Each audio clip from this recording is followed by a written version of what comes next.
ہاں کوئی شخص بدعمل ہو،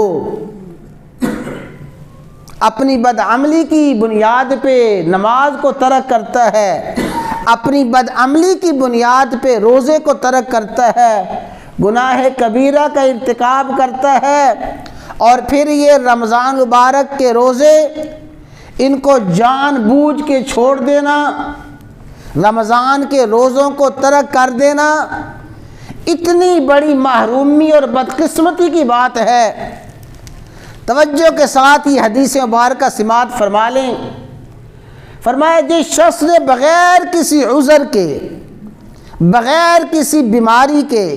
بغیر کسی مجبوری کے رمضان کا ایک روزہ بھی چھوڑا،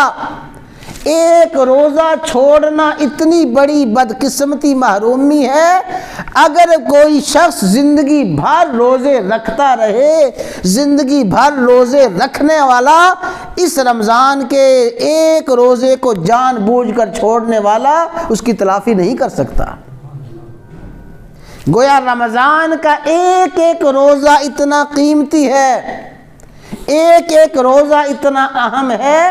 اس ایک روزے کو چھوڑنے والا ساری زندگی روزے رکھ کر بھی اس ایک روزے کے اجر اور ثواب کو حاصل نہیں کر سکتا۔